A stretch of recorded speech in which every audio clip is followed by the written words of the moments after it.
So Dr. Charles is in the house. I made him reverend at the first service, but man, he just gets... I just feel like I need a cigarette after you sing. I don't know.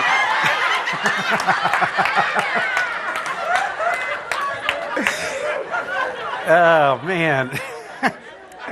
Okay, so let's get it out of the way. Go Broncos. How did you like the Bruno Mars concert last week? Trying to keep it positive, trying to keep it happy, uplifting. So as Linda mentioned, our agreement was for our Super Bowl, S-O-U-P-E-R, I would wear the winning jersey. Now here was my vision, that one, we would win the Super Bowl, and then we would go on to win the other game. I would show up here, humbly as I always do on Sunday, with a bright blazing orange blazer. Smoke would come out of the floor. The laser show would go on. I would have this triumphant entry into the arena, celebrating the great win. However, sometimes our high vision works out differently. But because I believe you look for the silver lining. Here's what I've decided. For those of you who believe in that other team, whose name I shall not speak, you don't have to be embarrassed today. And so I'm happy to lovingly welcome you. So everybody wins. I get to wear my shirt. Everybody, there you go. I knew there was somebody. I knew we'd go there. So, and the other thing is, you can pick up Bronco gear for dirt cheap right now. So it's all good, baby. It's all good, right? My talk today is to be what happens next. But then I thought, perhaps there's other sermon titles I might choose, such as Pride Goes Before the Fall, On Being Humble, or in this case, On Being Humbled. And then I was just contemplating another one for Linda's sake, which is Karma is a... And I will leave it there. Oh, life is good. It's a wonderful thing, this spiritual community that we have created together. And Charles, I appreciate your kind words. And so often people express to me that when they come here for the first time, they feel like they've come home. They feel like they've become a part of something. And it's always a wonderful thing to know that there's other crazy people like you that believe the same stuff, isn't it? Isn't it a wonderful thing?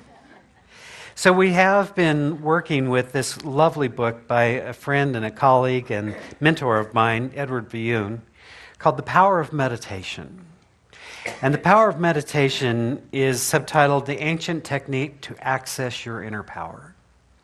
You see, most of us realize that we would do well to meditate. Some of us even actually sit in meditation from time to time because we're so enthralled with it. And yet, what I have discovered is this spiritual practice is such an essential part of our lives. I find the world in which we live is a constant bombardment of information. I find it interesting now to communicate with people. I have to go through the list. Shall I call you? Shall I email you? Shall I text you? And in my mom's case, should I write you a letter in longhand? Right?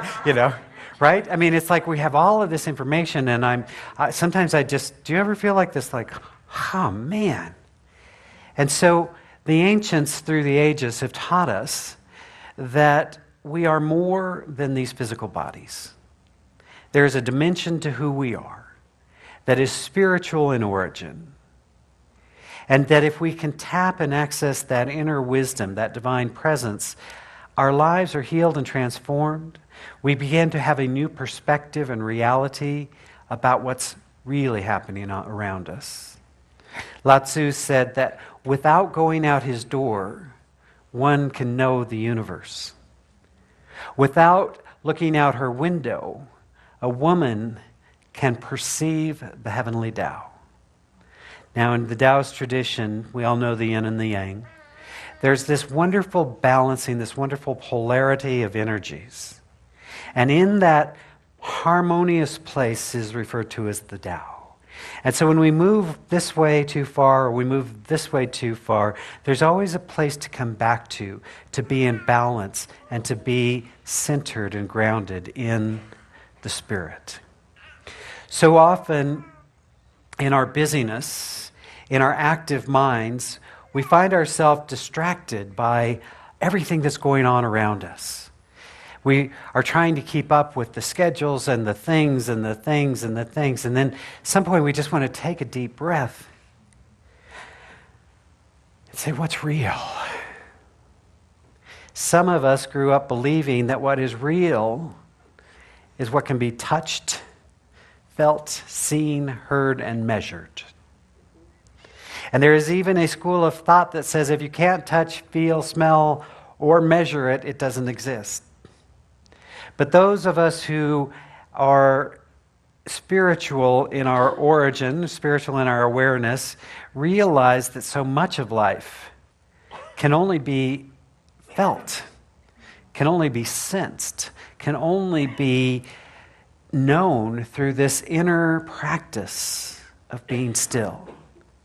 And so throughout the ages, the great wise ones have taught us that we would do well to recognize that we are more than these physical bodies, that there is a dimension to who we are that is in tune with the infinite, that is a part of the one, that is whole and perfect and complete in its own way of being. In the Bhagavad Gita, it says to us that the wise see that there is action in the midst of inaction, and inaction in the midst of action. Their consciousness is unified, and every act is done with complete awareness. Isn't that a beautiful thing to think? What would our lives look like if we did everything in complete awareness? Now, perhaps you've had the experience of driving somewhere and not really remembering the journey. Perhaps you've had the experience of eating something and not being aware of having eaten. Perhaps you've had the awareness of being in the room with someone and then realizing that you weren't in the room with them.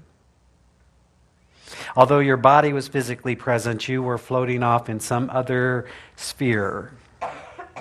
And so this practice of mindfulness, of slowing down, of being still, we know, as we talked about last week, there's great benefit to meditation. There's great scientific evidence. We can measure it. Hello, we can measure it. That says our heart rate will slow down, our blood pressure will release, we'll find relaxation, we'll have all of these benefits if we're not too busy to take the time. So I've loved this book. I love Edward. I've known Edward for a very long time, and I just love his sweet, gentle approach to this whole practice, that he makes it invitational. He makes it wonderful. He makes it easy. But then I read further, and he says to us, what's next? The practice of meditation. After he's given us this beautiful introduction to the benefits and the wonder and the joy and all the reasons why, he goes on to say, you can't get there by talking about it. You must practice.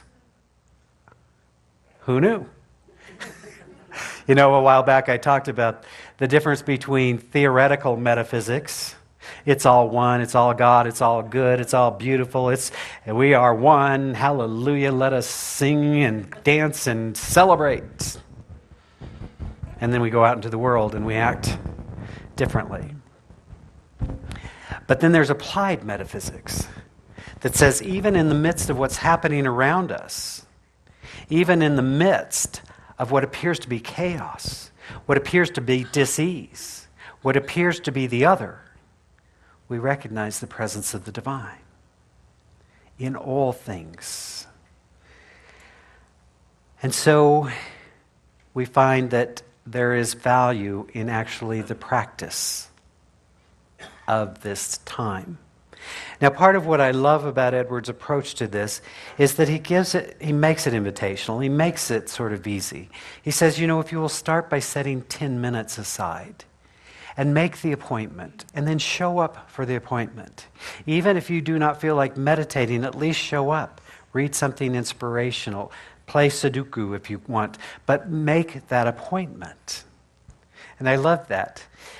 There's a Buddhist phrase that I like that says that enlightenment is an accident, and meditation makes us accident-prone, right? And so by taking that gentle approach, it makes it more easy to simply keep the appointment.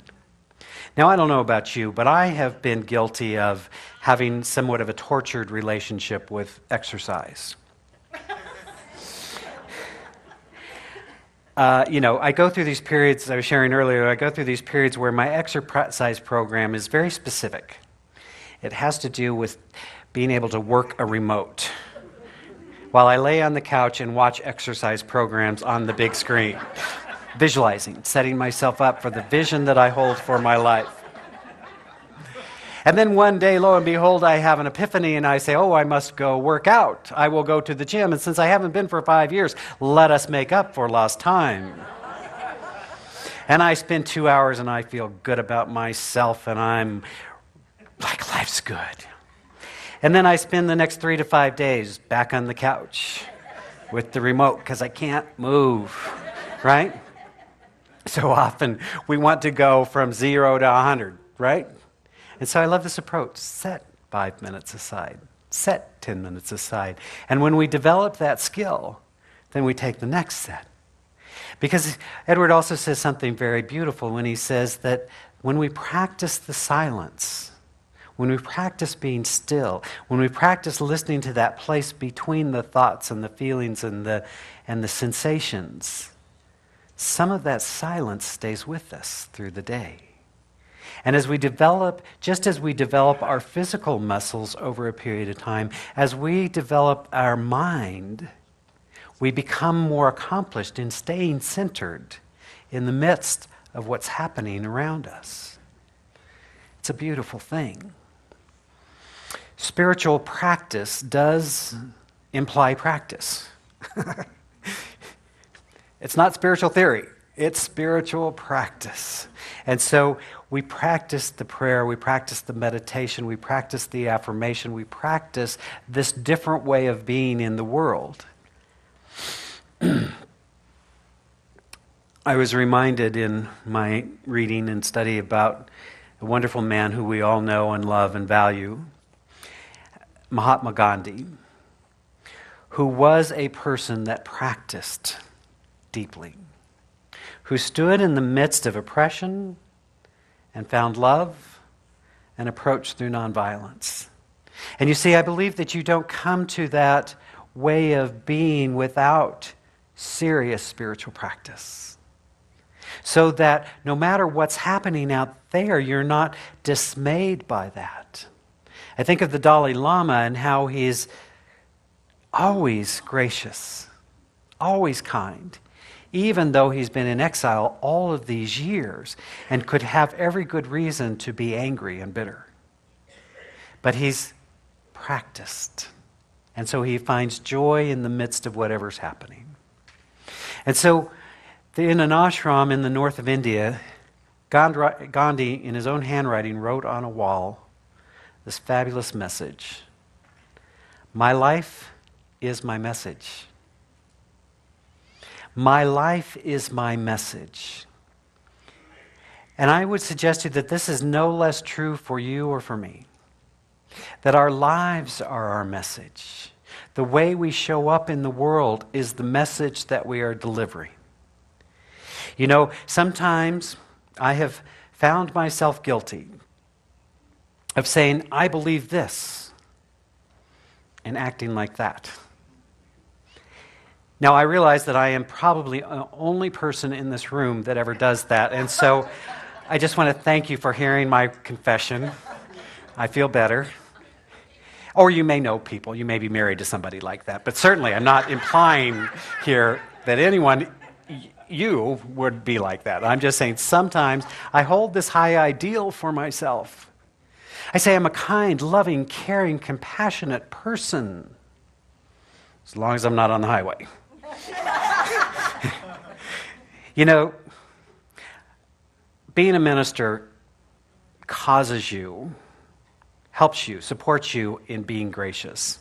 Because I always have this fear that if I give any kind of a hand signal to someone who I'm not pleased with, that I pull up next to them and have them be a congregant. Right? And then we got to explain that on Sunday, you know, like, oh, I was waving, really, I mean it. So it's good practice for me. It just keeps me in check. Right?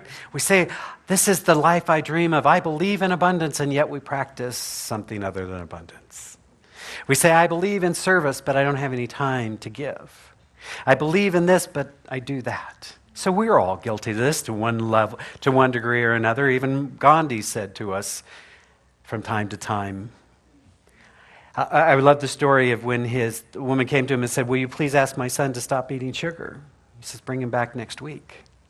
And so she brought him back the next week, and he said to the kid, I'd like you to stop eating sugar. She said, why couldn't you do that last week? And he said, last week I ate sugar. I had to have a week to stop. Right? Because he wanted to be in integrity with that. But he said to us, our life is our message.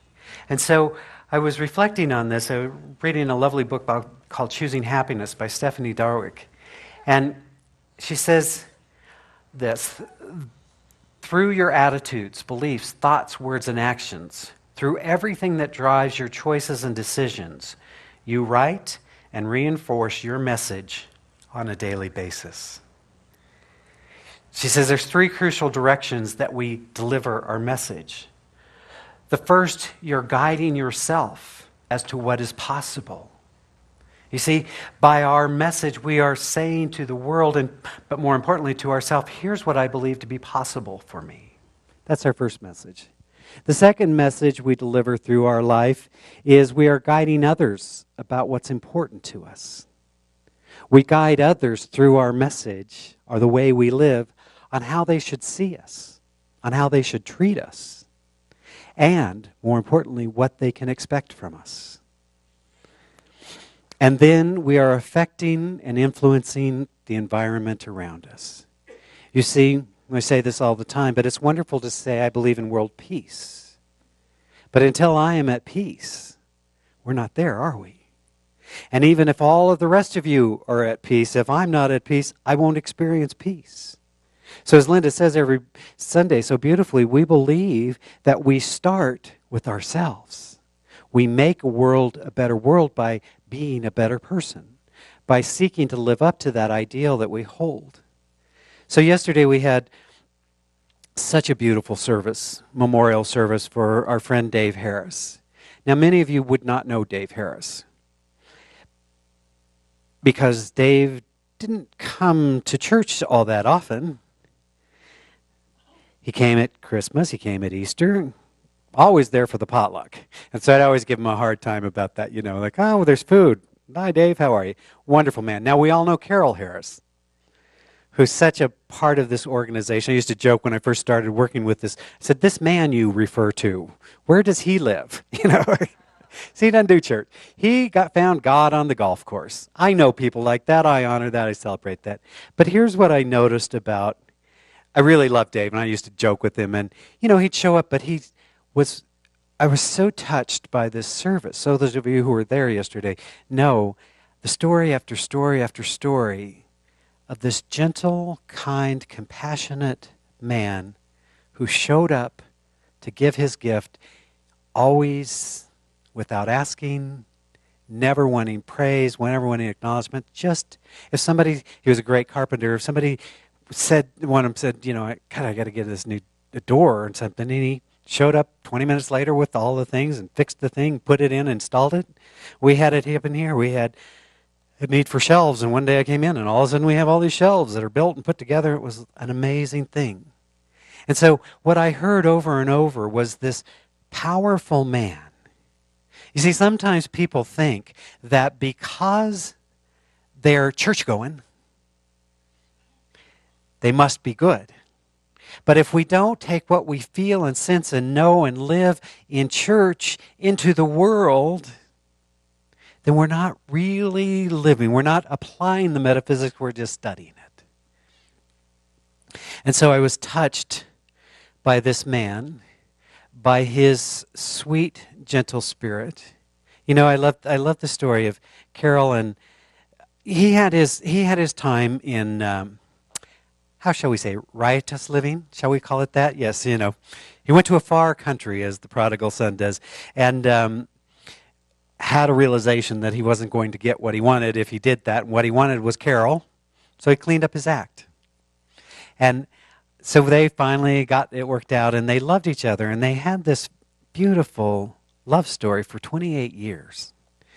And what touched my heart so deeply was they wrote their own vows when they got married. And every year, they made a special ceremony to come together and recommit and repeat those vows to one another. And so those of you who knew them, one of the most loving, gracious couples. And then to hear his son stand up here and talk about how his dad was so present for him, how he guided him and loved him and did the things that all of us wish we had a dad like. And I thought, so here's a man who lives the message. Didn't feel a great need to study the message, just lived it through simple acts of kindness, of grace, of dignity. So we bless him as he moves on to this next experience. And I have to say, I was so proud of this community. I was so proud of how gracious all the people were yesterday that just showed up to be of service to this family. Dave was the non-Mormon in a very Mormon family. And so all of the people were here, and I just loved how everybody felt so welcome, so embraced, so comfortable here. And how our community just stepped up to be loving and kind and take care of stuff. It was a really beautiful thing. And I was especially proud of the fact that we had a place of our own so that we could serve one of our members at a time. It's a beautiful thing. And so I'm so grateful. My heart is so full for who we are as a community. So the question we have to ask ourselves is, what is my message? If my life is my message. Jesus said it differently. He said, by your fruits they shall know you. Not by what you say, not by what you talk about, but how do we show up in the world? And so all of us are on a journey, I believe, of bringing more and more into alignment that which we say we believe with that which we practice. Some of us are more advanced than others. Some of you are more advanced than others, is what I'm really trying to say. I am very clear that God chose me to be in ministry because she wanted me to work on this on a regular basis. It's a good deal. I'm happy. And so I take the message from our friend Dave that in all those simple acts, when nobody's watching, when nobody's looking, define who we are. It's a beautiful thing. I was reminded of a poem. Actually, I've just seen this on a commercial, an Apple commercial, but I believe it comes from Whitman. I need to double check this. I first heard it in the Dead Poets Society. And in this poem it says this: O me, O life of the questions of these recurring, of the endless trains of the faithless, of cities filled with the foolish, what good among these? O me, O life. Answer, that you are here. That life exists in identity, and that the powerful play goes on, and you may contribute a verse. I love that line. That the powerful play goes on, and you may contribute a verse. The powerful play of life is going on. Sometimes it's highly dramatic, sometimes it's comedic, sometimes it's darn right sad. But the play goes on. And each one of us has the opportunity to bring a verse to that ongoing play. I love Dave because he brought a verse of compassion, of love, of joy, of fun. And I know that each of us are called to our greater something. And so I would ask you, what will your verse be? What will you bring forth?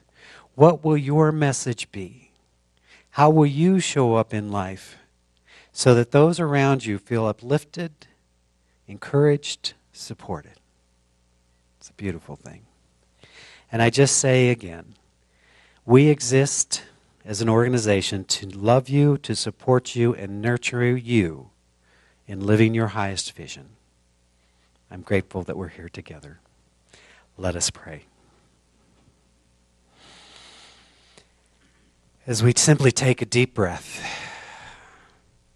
breathing into that awareness, into that divine presence,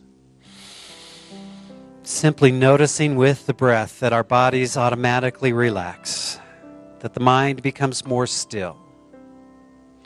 And so into this beautiful space that we have co-created, we open our hearts, our minds, our very way of being to that which is seeking its revelation in us and through us and as us. We recognize that this same divine intelligence, this infinite wisdom that has caused all things to be, that has brought the planets into perfect balance and motion, that causes the rains to fall, the flowers to grow, the same divine intelligence is our very life and being. It is written that in this presence we live and move and have our being. That the very breath that we breathe is in truth life breathing itself through us. And so we know in this moment that we are connected with the One. We call forth that which is the highest within us. Those thoughts of love, of compassion, of joy, of harmony. And we choose in this moment that through our thoughts, our words, our actions, to live according to that high ideal. How grateful I am to know this truth, to know our divine inheritance is one of joy, a one of wholeness, one of harmony. And so we allow that wholeness to reveal itself as health, as well-being, as vitality. We know that right here, right now, we are abundant beings, for we live in the presence of the One that is the source of all.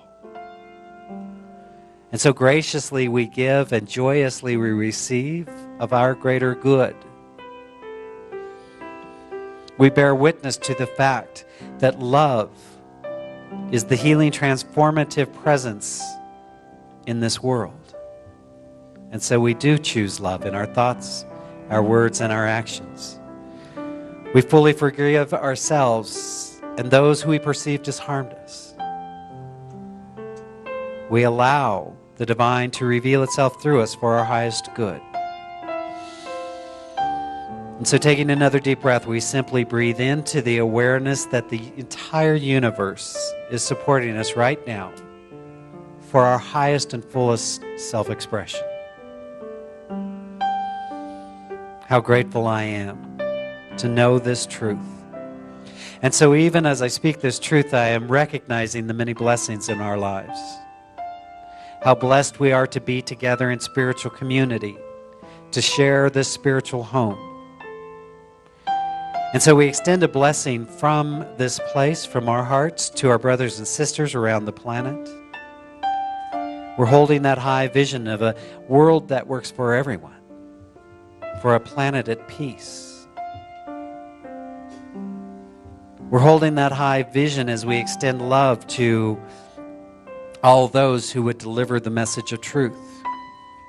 As always, we bless all priests, rabbis, ministers, teachers of every faith, for we recognize the many pathways to the divine. We extend a blessing from this place, speaking those words of truth: peace on earth, goodwill for all. How grateful I am. And so as I release this word into that law of mind, I know that it goes forth to be a blessing. I'm grateful for a law of mind that operates upon the consciousness that we have established, bringing forth the highest good for all in perfect timing and in divine right order. And so it is with a joyful and grateful heart that I simply release this word, knowing that it is so, as together we say, and so it is.